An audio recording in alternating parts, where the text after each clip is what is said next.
Berada, Anda tengah mendengarkan siaran Radio Smart FM. Smart FM. Business and Inspiration.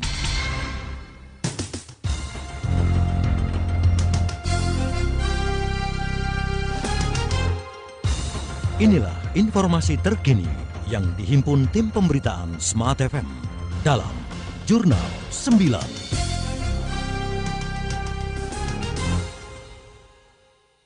Saya Audrey Juwana dalam Jurnal 9. Menteri Koordinator Bidang Perekonomian Airlangga Hartarto mengatakan bahwa pemerintah berupaya untuk melanjutkan restrukturisasi ekonomi agar dapat menjaga investasi demi meredam dampak gejolak geopolitik global yang kini semakin meruncing akibat konflik Iran-Israel. Menurutnya, restrukturisasi tersebut dapat dilakukan dengan mengimplementasikan Undang-Undang Cipta Kerja, mendorong pembangunan berbagai kawasan ekonomi khusus, menyelesaikan proyek-proyek strategis nasional, serta mengurangi hambatan perizinan investasi. Menteri Pekerjaan Umum dan Perumahan Rakyat Basuki Hadimulyono mengatakan perhelatan World Water Forum atau WWF ke-10 di Bali pada bulan Mei nantinya membentuk Center of Excellence untuk ketahanan air dan iklim di Yogyakarta. Ia menambahkan bahwa perhelatan WWF ini menjadi momentum penting untuk membentuk Center of Excellence di Yogyakarta tersebut, di mana nantinya berperan untuk kerjasama Selatan-Selatan. Anda tengah menyimak Jurnal 9 dari Radio Smart FM. Pemerintah Provinsi Riau menyediakan 150 stand berupa panggung mini untuk promosi produk, jasa maupun branding bagi produk usaha mikro, kecil, dan menengah dalam Gerakan Nasional Bangga Buatan Indonesia 2024. Pejabat Gubernur Riau Haryanto mengatakan, selain 150 stand untuk pelaku UMKM lokal yang berjualan di lokasi Gernas BBI, dirangkaikan dengan Gernas Bangga Berwisata Indonesia tersebut, juga akan tersedia stand pameran untuk Pemda dan berbagai instansi lainnya. Kita beralih ke informasi berikutnya. Pejabat Gubernur Aceh Bustami Hamzah menyatakan bahwa pembangunan ruas jalan tol Trans Sumatera di Aceh akan berlanjut dan masuk dalam tahap 3 sesuai dengan keputusan Presiden Republik Indonesia Joko Widodo. Sebelumnya, Presiden Republik Indonesia Joko Widodo telah mengubah beberapa ketentuan dalam Peraturan Presiden Nomor 100 Tahun 2014 tentang percepatan pembangunan jalan tol di Sumatera.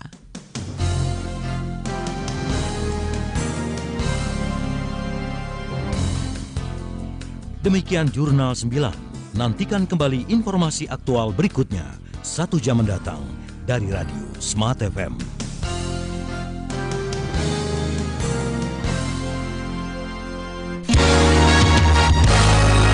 Spirit of Indonesia, bring a special kind of station, serving you every hour with latest news and views.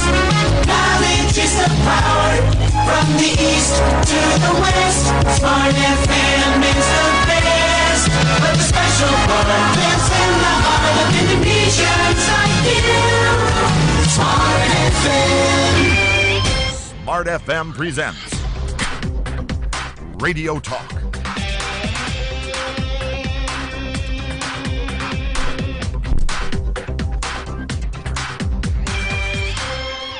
Halo hai dan selamat pagi Smart Listener, kembali saya Arya hadir menemani Anda di Smart Radio Talk di kesempatan hari ini, hari Rabu di 17 April 2024. 2 hari sudah bekerja kita hari ini ya, usai cuti lebaran dan libur bersama. Dan hari ini kita kembali di Smart Radio Talk ada sesi maraton ya. Maraton kenapa? Karena kemarin sebenarnya juga sudah datang teman-teman dari kantor wilayah Kementerian Hukum dan HAM Sumatera Selatan.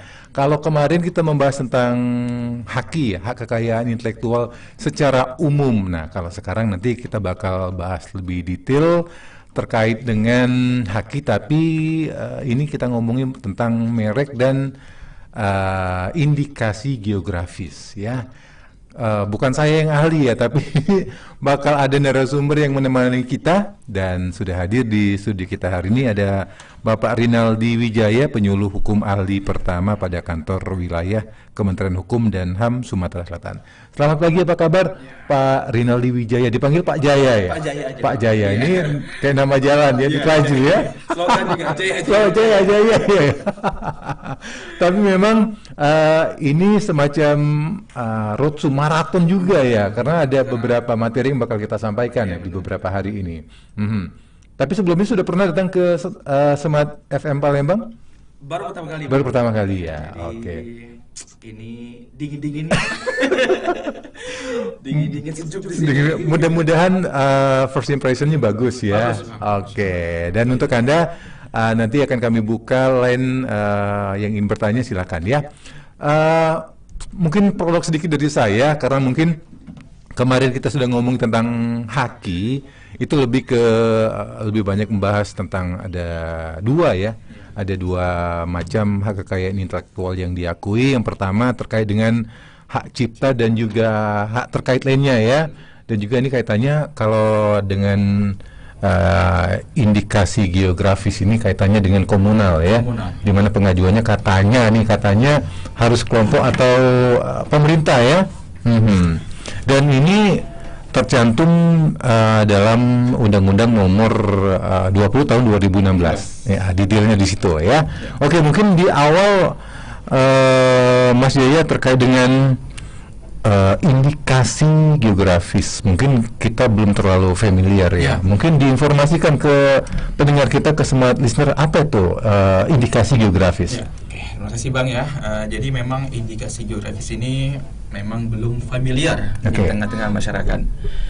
Biasanya yang dikenal di tengah masyarakat itu ya tentang merek, tentang paten. Nah, untuk indikasi geografis sendiri ini jarang didengar, apalagi masyarakat yang bukan pelaku UMKM. Tapi kalau para pelaku UMKM sih biasanya pernah ikutlah tentang sosialisasi tentang indikasi geografis ini. Untuk indikasi geografis ini sendiri kita memang payung hukumnya tergabung bersama merek ya, Undang-Undang Nomor 20 Tahun 2016 tentang merek dan indikasi geografis.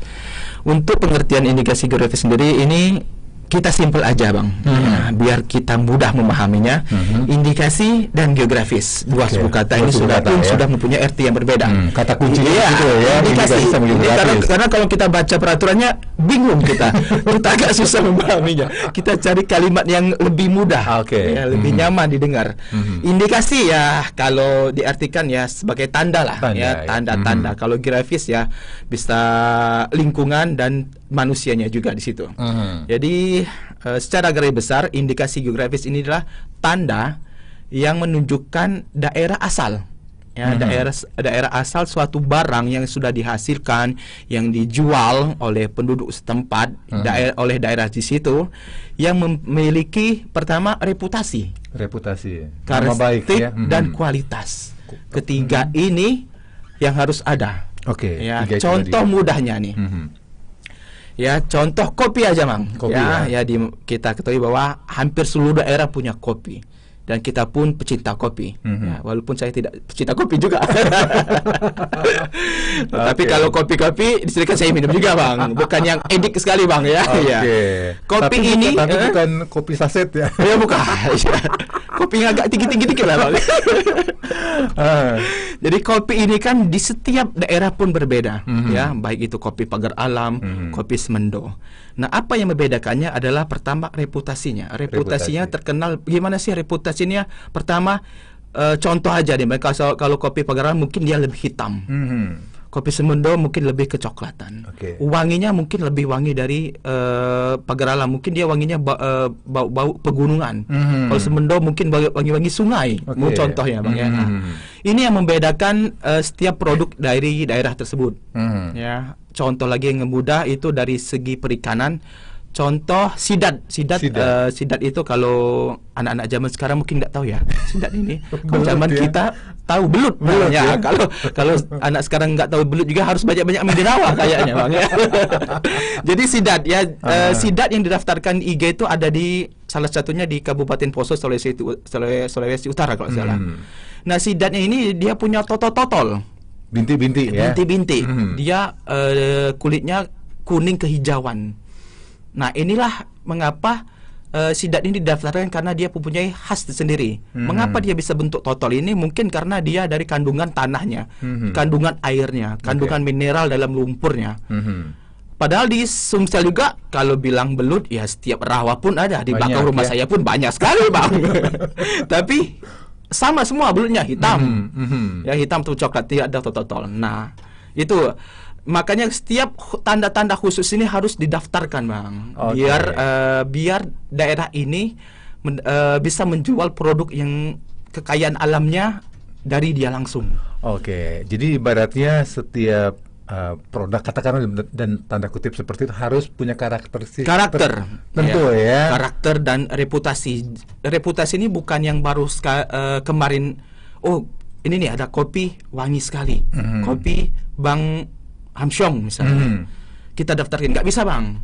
Ya, contoh duku komering. Dulu dari zaman nenek moyang kita pun sudah tahu tuh duku ini komering. Iya. Ya, dan akhirnya reputasi itu terkenal baik, dukunya manis, tebal, dan akhirnya baru didaftarkan indikasi geografis. Ketika reputasi itu sudah lama dikenal, ya historis sudah lama, itu baru bisa masuk ke dalam pendaftaran IG. Tidak semata-mata baru terkenal kemarin mau daftar itu nggak bisa. Jadi tidak serta-merta ya. Ada mungkin sejarah di belakangnya. Sejarah pasti ada. Atau juga mungkin ada umur tertentu ya, bahwa barang atau produk tersebut sudah dikenal oleh masyarakat sebelumnya.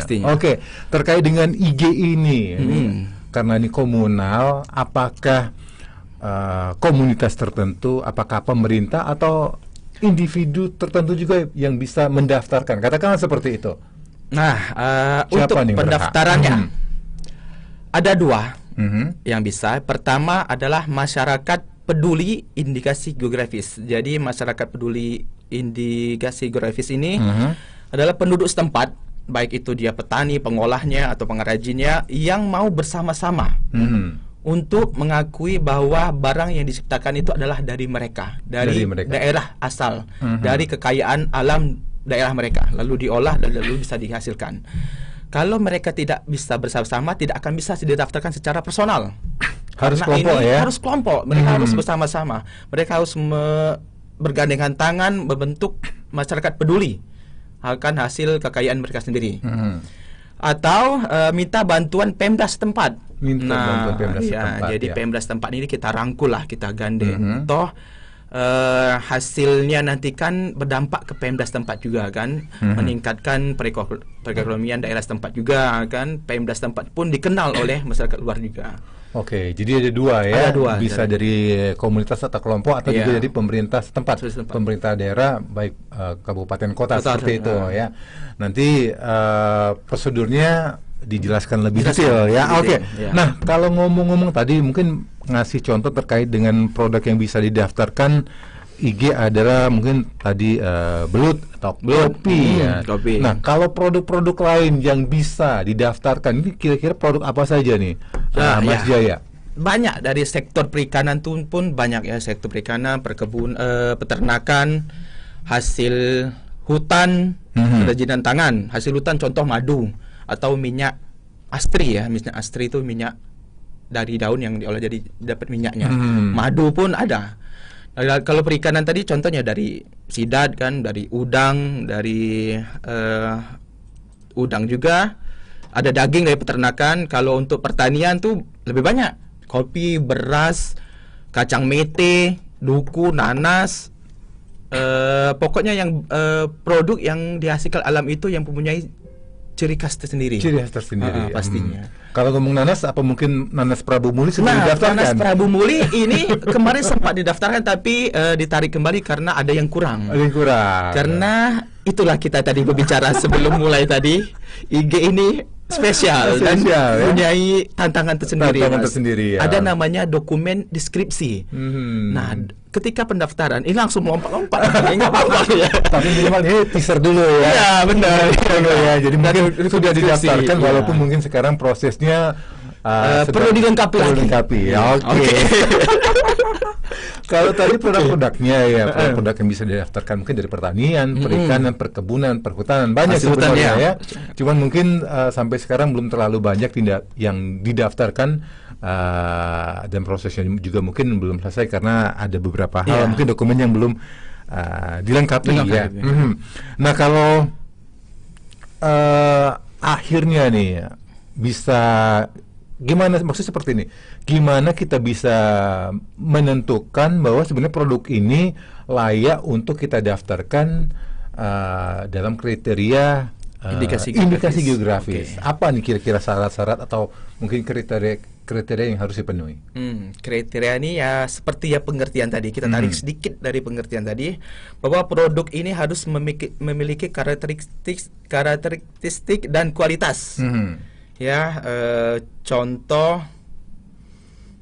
yang mudah saja, kopi tadi. Ya. Kopi tadi. Ada kopi yang kasar, ada yang kopi halus, ada yang kopinya wangi, ada yang ketika kopinya lebih bagus itu kopinya lebih pahit. Itu kualitasnya kan beda-beda dan karakteristik pun ya beda. Terus ada juga produk yang memiliki reputasi tadi seperti Duku Komering tadi. Dari zaman dulu pun nenek moyang kita pun Duku ini sudah terkenal. Akhirnya didaftarkan IG juga.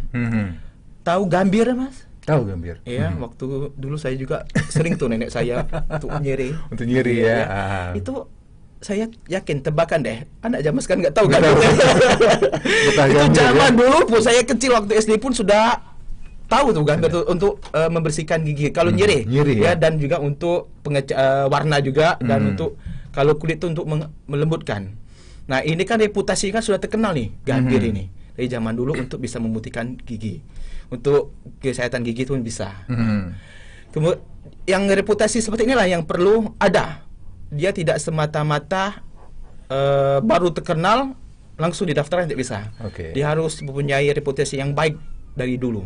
Dari ya pokoknya dari nenek moyang kita dulu lah. Terus kondisi lingkungan geografis. Lingkungan geografis yang menentukan daerah lain ini berbeda dengan daerah yang mau didaftarkan. Ya.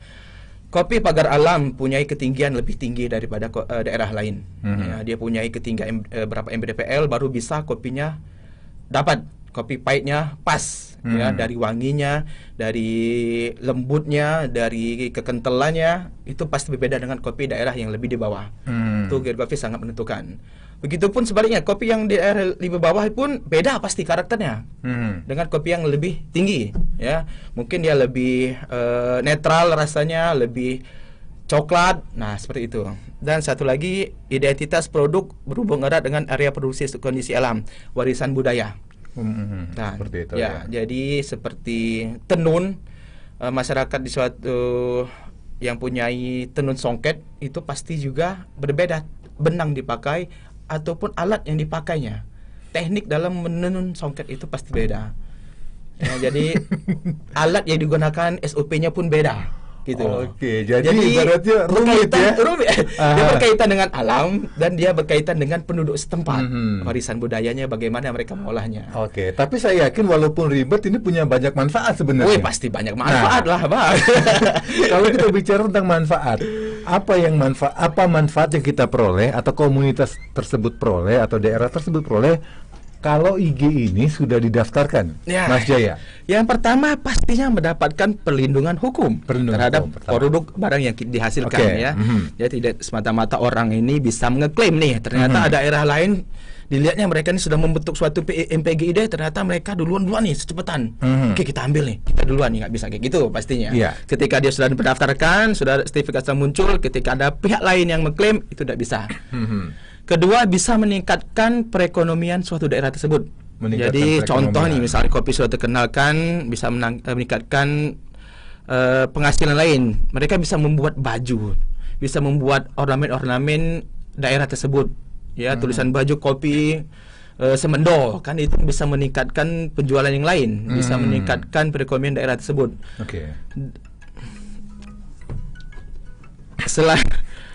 Selain itu, dari sektor lain pun bisa meningkat. Siapa tahu nanti ada objek wisata lain di daerah tersebut. Jadi dari IG ini bisa menimbulkan perekonomian di sektor yang lain. Gitu loh Bang. Punya semacam multiplier effect berarti. Ya benar, bisa saling menunjang perekonomian Seperti itu, yang ya. lain. Dan bisa juga dan manfaat lainnya adalah mempertahankan warisan budaya. Mempertahankan warisan budaya. Bayangkan ketika suatu daerah tidak mengkondisikan anak-anak mudanya untuk mengenal warisan budaya tersebut, pasti hilang warisan budaya ini.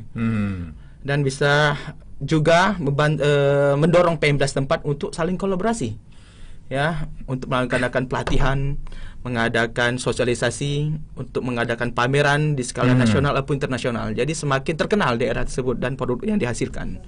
Oke, yang pasti yang harus kita garis bawahi dengan terdaftarnya IG ini minimal ya, sebutnya minimal sudah mengangkat perekonomian seperti itu ya. Nilai jualnya lebih tinggi. Nilai jualnya lebih tinggi. Kalau misalnya belum terdaftar harganya mungkin per kilo 50.000, sudah terdaftar mungkin naik 2 kali lipat. 2 kali lipat pasti. Sudah begitu populer ya. Populer. Oke, kalau di awal kita menyebut terkait dengan siapa nih yang berhak atau yang bisa mendaftarkan IG ini. Nah, kalau yang sekarang ini kira-kira kalau untuk pengajuan IG ini mekanismenya seperti apa? Ini yang kita sempat bincang sebelum mulai Bang ya. Ini yang panjang Bang. Panjang. Ini kayaknya saya bacakan aja. Tapi nggak perlu 2 hari 2 malam. Ya, enggak. Ini secara garis besar aja. Oke, siap. Jadi pertama tahap yang pertama ini pastinya pengajuan permohonan. Ya, ketika kita buka situs dgi.go.id itu nanti disiapkan formulir. Oke, itu berarti daftarnya bisa online. Online itu online ya. Siap. Online aja Bang, lebih baik online daripada harus datang ke Jakarta sana jauh. Oke, siap. Lebih baik online. Jadi menggunakan formulir yang telah disediakan, bisa di-download di situs nanti 3 rangkap diketik dalam bahasa Indonesia. Yang kedua dokumen deskripsi. Ini yang harus tahu tata letak daerahnya. Yang perincian kita sebutkan tadi, yaitu dokumen deskripsi ini adalah suatu dokumen yang memuat informasi termasuk reputasi, kualitas, karakteristik barang atau produk yang terkait dengan faktor geografis dari barang dan atau produk yang dimohonkan indikasi geografisnya. Yang ketiga, surat dukungan dari pemerintah, Pemkad atau Pemkot setempat, ya. Itu kalau misalnya yang mengajukan dari komunitas ya. Komunitas, ya. Ada baiknya kita gandeng memang. Kita gandeng. Ini. Toh mereka pasti mau mengangkat daerah mereka sendiri. Ya. Selanjutnya, terus ada namanya uraian tentang batasan daerah atau peta wilayah yang mencakup tempat indikasi geografis. Nah, ini yang ada panduannya di situ. Ada panduannya. Ya. Jadi untuk para pendengar Smart jangan merasa susah dulu. Ya, kalau susah tidak dikerjakan tambah susah. Kalau ada pekerjaan susah, main-mainlah dulu ke situs kami ya. Yang ketiga ada surat khusus apabila pendaftaran IG tersebut dikuasakan. Yang ketiga bukti pembayaran yang jelas. Bukti pembayaran berarti harus daftar, harus bayar juga. Ya, ini yang masalah. Ini harus bayar dulu untuk mendapatkan suatu tiketnya. Terlepas itu apakah komunitas atau pemerintah tetap bayar gitu ya. Ya, selanjutnya nominalnya boleh disebutkan. Ya, besarnya 450.000. Makanya kita gandeng Pemda setempat. Siap. Minta bantuannya lah, tolong.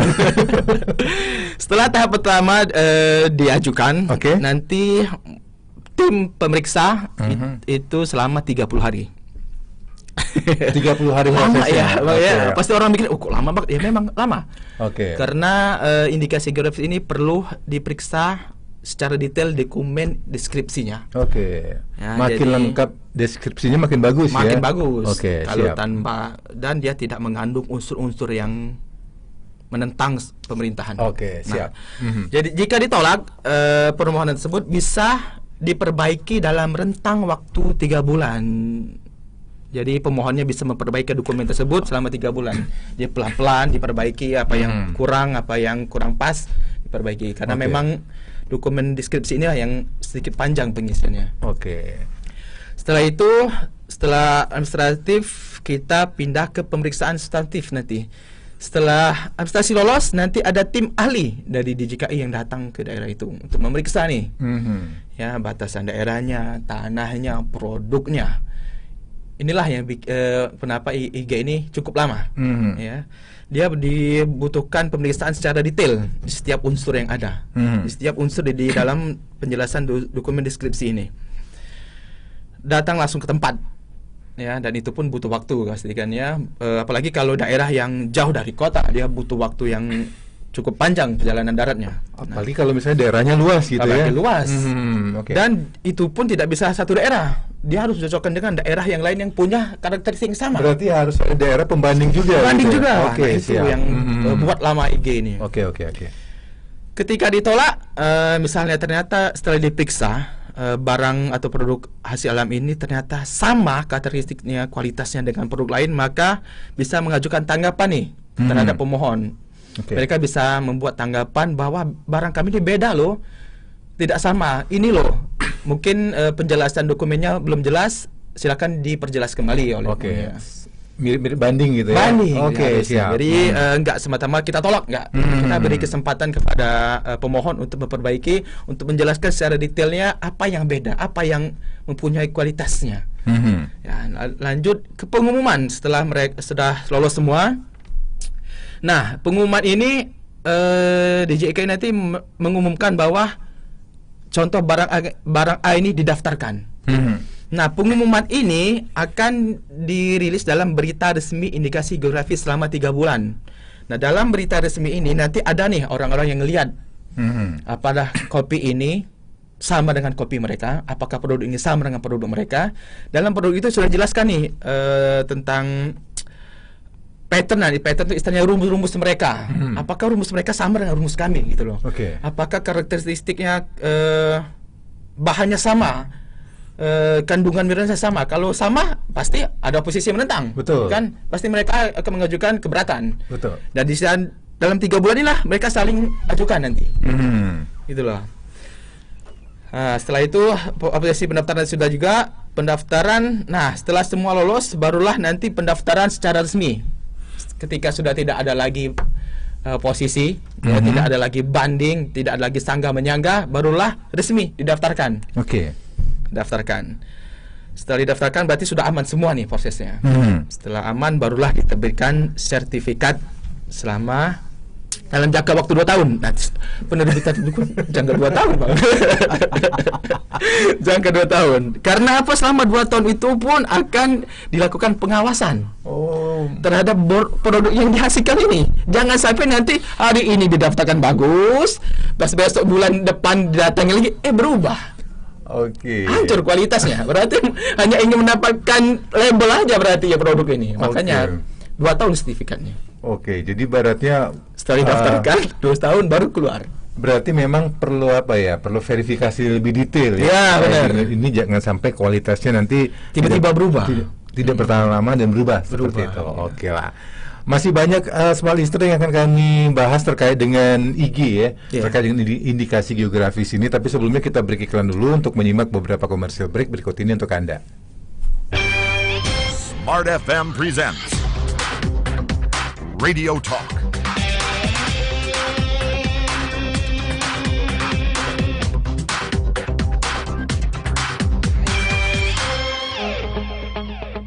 Jangan lewatkan kesempatan emas untuk memiliki rumah impian Anda di tahun 2024. Center Park Harmony, perumahan prime location, best value, hunian yang nyaman bagi Anda dan keluarga, serta sarana investasi yang sangat menguntungkan. Dengan keseimbangan ruang terbuka menjadi daya tarik tersendiri bagi Anda.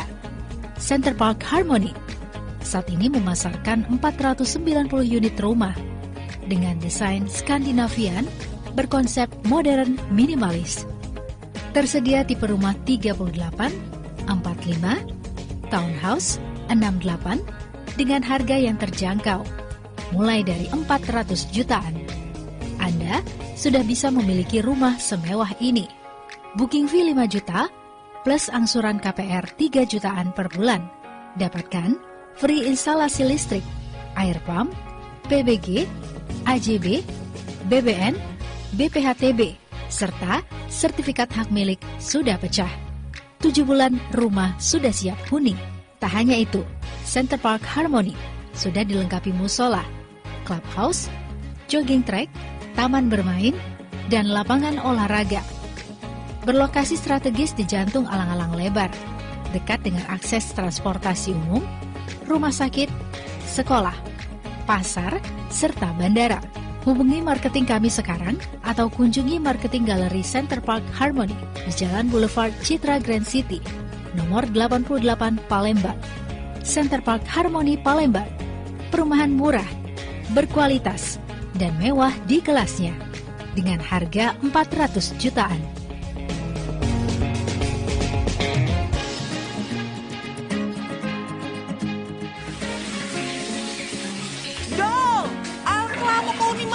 Gancang aku loh. Iya, dengar lagi, Mak. Panas nian hari ini. Panas, caro panas. Make banyu tuh berhemat. Mandi pecah nguras bak. Iya kan murah juga tagihan banyu di rumah kita, Mak. Iyo, jelas murah lah. Bukan di rumah kita bae, tarif Perumda Tirtamusi untuk pelanggan rumah tangga sederhana Cak Kito ini, pelanggan golongan 1 sama 2 kan masih dapat subsidi. Oh, golongan rumah tangga sederhana Cak Kito nih rupanya dapat subsidi, Mak ye. Baru tahu Abdul, Mak. Mak ajak kau hitung-hitungan ya. Kalau kita dulu beli banyu dirijenan yang keliling pakai gerobak itu ya, dirijen yang 20 liter itu sekitar 3.000 rupiah. Berarti seliternya tuh 150 rupiah. Banding ke dengan ledeng kita ini, seliternya udah sampai 2 rupiah. Mahal lah harga permen kojek. Iya, Mak ye. Murah nian banyu ledeng kita nih. Tapi jangan mentang-mentang murah, laju kau keladasan pakai banyu. Kita juga harus bijak guna ke banyu tuh. Berhemat.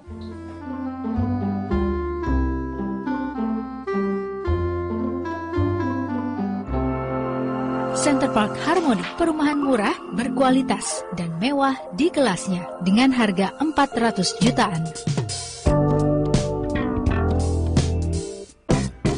The number one midday voice in Indonesia. Smart FM. Smart FM presents Radio Talk.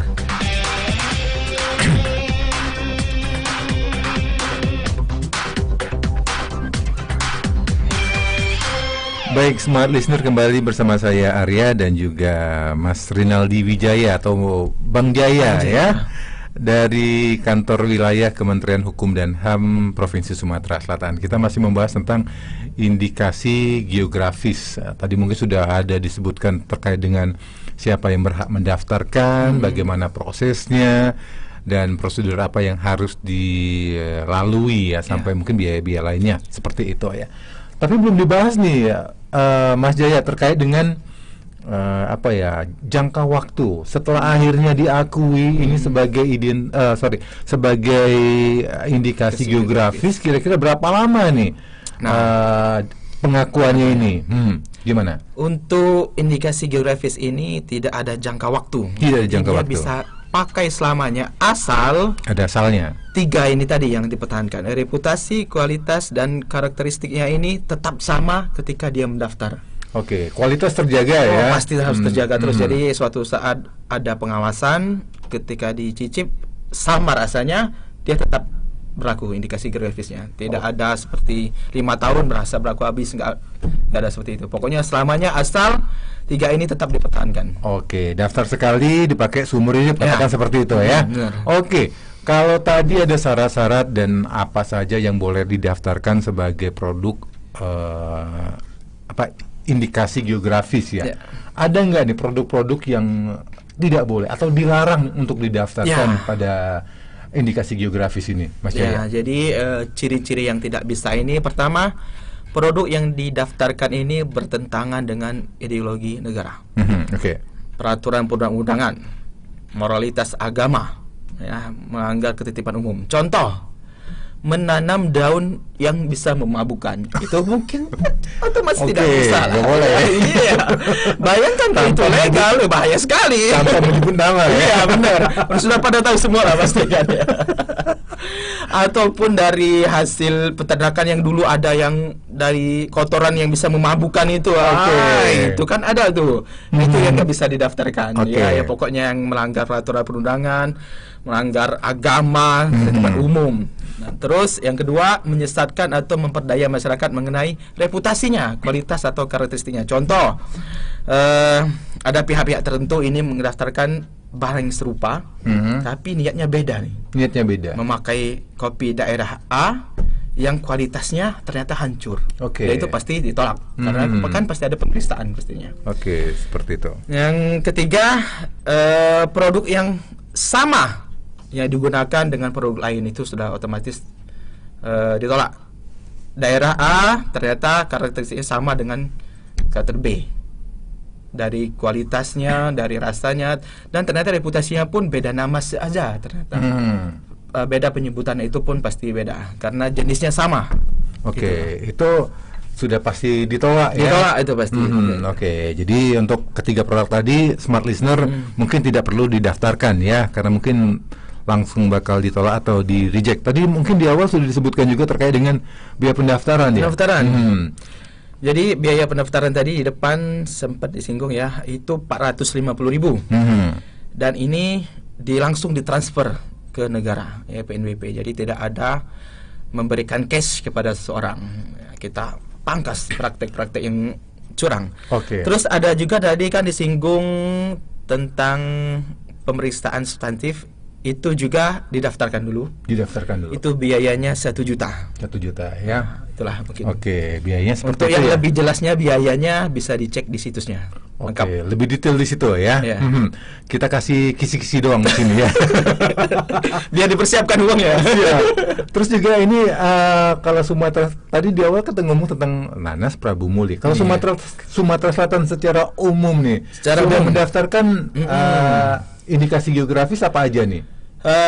Untuk Sumsel sendiri ini ada 6 yang sudah terdaftar. Baru 6 ya? Baru 6. Iya. Ada satu lagi tapi dalam tahap proses. Ya, yang pertama nih yang sudah terdaftar, kopi Robusta Semendo itu sejak tahun 2015. Ya, ada kopi Robusta 4 Lawang sejak 10 Februari 2017. Duku Komring dari zaman dulu itu pun dia didaftarkan di 2017. Kopi Robusta Pagar Alam di 2018, 31 Desember 2018. Gambir Toman, zaman nenek moyang kita, dia didaftarkan pun 1 Februari 2023. Yang keenam, kopi Robusta Oku Selatan, dia di 23 September 2023. Dan yang terakhir yang sedang pemeriksaan lapangan substantif itu kopi Robusta Lahat. Lagi proses, mudah-mudahan aman, mempunyai karakter berbeda dan bisa mendapatkan IG ini. Mudah-mudahan juga yang 6 atau 7 dalam proses ini jadi pemicu ya untuk daerah-daerah lain supaya mendaftarkan IG ini. Haruslah ya, harus bersama-sama dengan Pemda setempat untuk mendaftarkan IG ini. Terkait sanksi, tentu kan tadi disebutkan ada yang mencoba untuk mendaftarkan IG dengan niat tidak baik ya. Nah, kalau terkait dengan pelanggaran atau sanksi apa yang bakal diberikan kalau misalnya ada orang-orang atau sesuatu lah yang tidak bertanggung jawab yang bakal melakukan kecurangan terkait dengan indikasi geografis ini. Untuk sanksi ini pasti ada ya, untuk para pelaku-pelaku yang mencoba-coba untuk duplikat, tidak mau berusaha lebih, hanya mau duduk santai dapat uang, yang mau kerjanya mau menyelewengkan saja, ini ada ya. Sanksinya ada di pasal 11 ayat 1 Undang-Undang 20 tahun 2016 tentang merek dan indikasi geografis. Setiap orang yang dengan tanpa hak menggunakan tanda yang mempunyai persamaan pada keseluruhan dengan indikasi geografis milik pihak lain untuk barang yang sama atau sejenis dengan barang yang terdaftar dipidana dengan pidana penjara paling lama 4 tahun dan denda paling banyak 2 miliar. 2 miliar rupiah. 4 tahun atau 2 miliar rupiah ya. Kalian-kalian yang mencoba menduplikasi. Kita coba jawab pertanyaan ya dari pendengar kita atau smart listener dari 0812743008 sekian-sekian. dari Andika di Perumnas. Apakah ada tantangan khusus yang dihadapi dalam penerapan Undang-Undang Indikasi Geografis di Indonesia atau juga mungkin di Sumatera Selatan? Apa nih tantangannya, Mas Jaya? Tantangan pertama pembuktian dulu ya. Pembuktian. Kita perlu pembuktian bahwa memang pelaku ini mencoba memang untuk menduplikasi atau mencoba menjelekkan suatu produk daerah ini. Ya, apakah memang dia bersama-sama atau dari daerah lain juga bersama-sama dengan masyarakat lain. Inilah tantangannya ketika itu pun harus dibuktikan dengan dokumen yang dia daftarkan. Tidak semata-mata hanya mengeklaim lewat lisan. Atau ketika berbicara tentang IG ini, pendaftaran pasti mempunyai namanya dokumen deskripsi ini. Gitu loh. Itu kali untuk permasalahan untuk pendaftaran. Kalau untuk pun yang langsung mencantol suatu label tanda, ya kita koordinasi dengan MPG masyarakat peduli IG-nya. Apakah memang orang ini apakah masuk ke dalam komunitas mereka tersebut, ya? Apakah memang ini orang yang pelaku ini daerah ini tinggalnya? Kalau ternyata bukan, ya otomatis dia ingin menjelekan atau mengambil manfaat tersebut. Mencari keuntungan di situ sendiri, ya. Siap. Selanjutnya dari untuk Andika, mudah-mudahan jawaban tadi bisa bisa menjawab pertanyaan Anda ya. Dari Mas Indra di 3 Ilir dari 08197883 sekian. Apa perbedaan antara merek dagang dan indikasi geografis? Mungkin boleh dibahas sedikit ya. Gimana nih?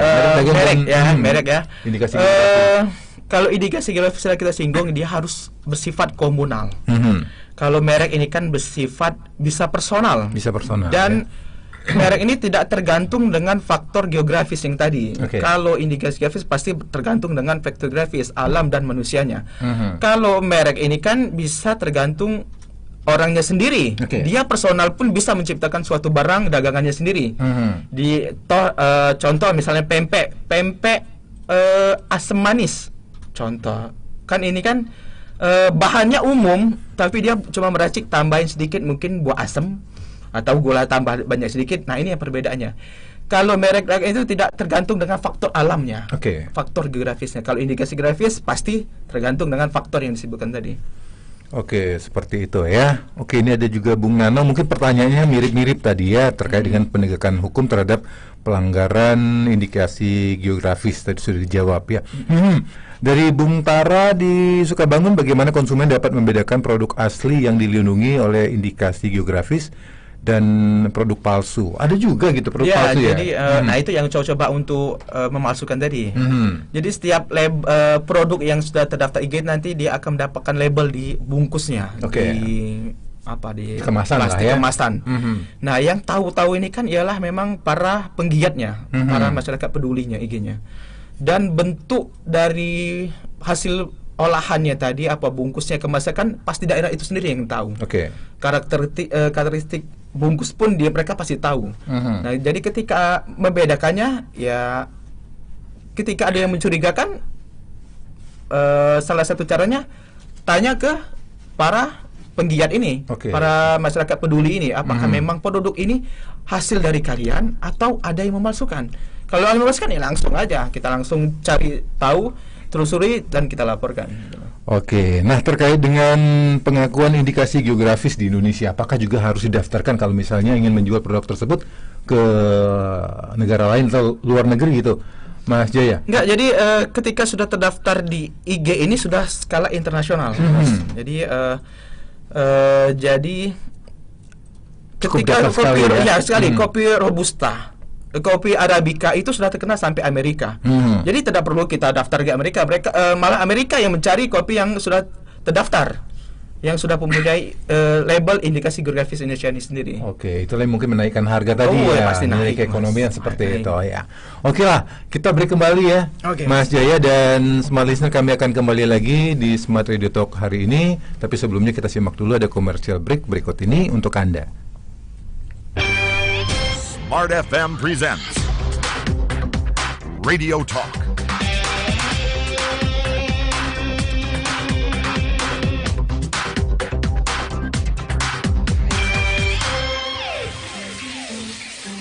Go!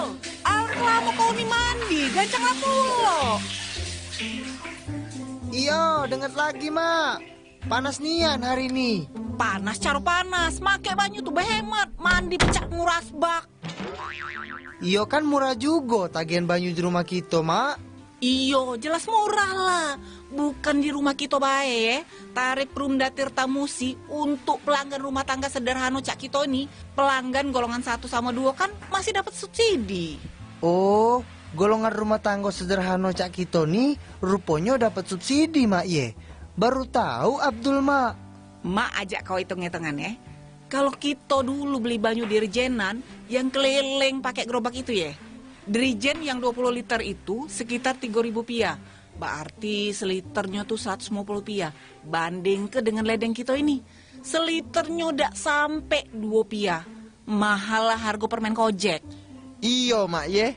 Murah nian banyu ledeng kita nih. Tapi jangan mentang-mentang murah, laju kau keladasan make banyu. Kita juga harus bijak guna ke banyu tuh. Berhemat.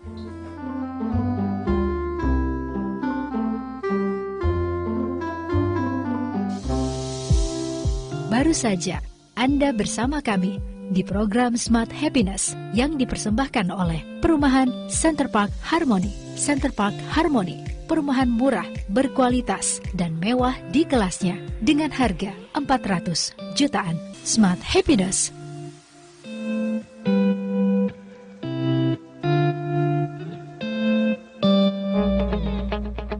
Jangan lewatkan kesempatan emas untuk memiliki rumah impian Anda di tahun 2024. Center Park Harmony, perumahan prime location, best value, hunian yang nyaman bagi Anda dan keluarga, serta sarana investasi yang sangat menguntungkan. Dengan keseimbangan ruang terbuka menjadi daya tarik tersendiri bagi Anda. Center Park Harmony saat ini memasarkan 490 unit rumah dengan desain Skandinavian berkonsep modern minimalis. Tersedia tipe rumah 38, 45, townhouse 68 dengan harga yang terjangkau, mulai dari 400 jutaan. Anda sudah bisa memiliki rumah semewah ini. Booking fee 5 juta plus angsuran KPR 3 jutaan per bulan. Dapatkan free instalasi listrik, air pump, PBG, AJB, BBN, BPHTB, serta sertifikat hak milik sudah pecah. 7 bulan rumah sudah siap huni. Tak hanya itu, Center Park Harmony sudah dilengkapi musola, clubhouse, jogging track, taman bermain, dan lapangan olahraga. Berlokasi strategis di jantung alang-alang lebar, dekat dengan akses transportasi umum, rumah sakit, sekolah, pasar, serta bandara. Hubungi marketing kami sekarang atau kunjungi marketing galeri Center Park Harmony di Jalan Boulevard Citra Grand City, nomor 88 Palembang. Center Park Harmony Palembang, perumahan murah, berkualitas, dan mewah di kelasnya dengan harga 400 jutaan.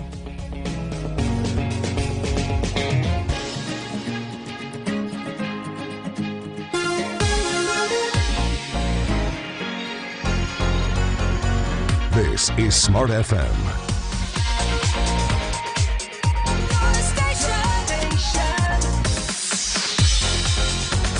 The spirit of Indonesia. Smart FM presents Radio Talk.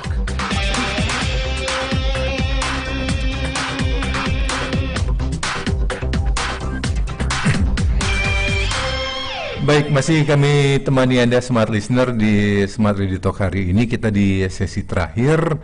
Perbincangan kita hari ini terkait dengan Undang-Undang Nomor 20 tahun 2016 ya, terkait dengan merek dan juga indikasi geografis ya. Mas Jaya, tadi kita sudah bahas di awal terkait dengan pengertian, cara pendaftaran, siapa yang berhak mendaftar, kecurangan dan segala macam lah seperti itu ya. Mungkin di penghujung perbincangan kita hari ini mungkin ada hal tertentu yang Anda ingin sampaikan, kata orang itu closing statement. Wah, gimana nih Mas Jaya? Closing statement aja langsung ya. Pertama saya ucapkan kepada Smart FM yang mau kerjasama, Iya. tanya jawab tentang Bersinergi gitu informasi, ya. sinergi terus, informasi yang sangat penting yang harus diketahui oleh seluruh masyarakat. Ya, terima kasih kepada abang yang ganteng ini, ya, membuat suasana cair. Ya. Dan terima kasih kepada para pendengar setia Radio Smart FM dimanapun berada. Kami sangat senang sekali dapat menyebarluaskan informasi tentang kekayaan intelektual ini. Ya, kekayaan intelektual ini sangat banyak dan perlu kalian ketahui karena manfaatnya sangat banyak sekali.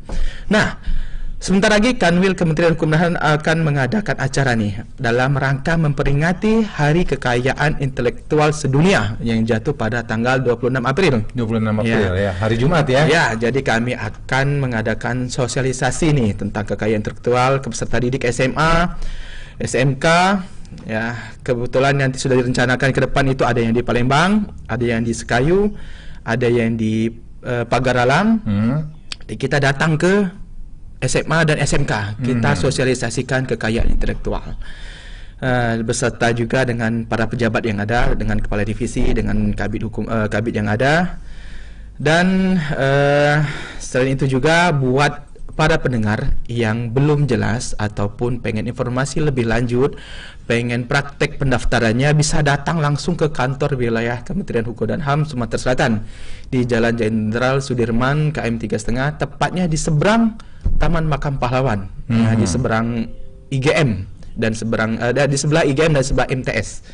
Silakan datang langsung, nanti akan dijelaskan secara detail dan akan dibantu tata cara pendaftarannya. Mungkin itu saja, Bang. Oke, thank you Bang Jaya sudah hadir di sini. Dan semua listener tentu sudah kebersamaan kita hari ini di Smart Radio Talk yang menghadirkan Bapak Rinaldi Wijaya, penyuluh hukum ahli pertama ya dari kantor wilayah Kementerian Hukum dan HAM Sumatera Selatan. Ya. Sekali lagi terima kasih Mas Jaya. Dan semua listener tentu sudah kebersamaan kita hari ini. Saya Arya Yuliansyah, produser GT per hari ini. Dari Aulia mengaturkan terima kasih atas kebersamaannya dan sampai jumpa. Smart FM presents Radio Talk.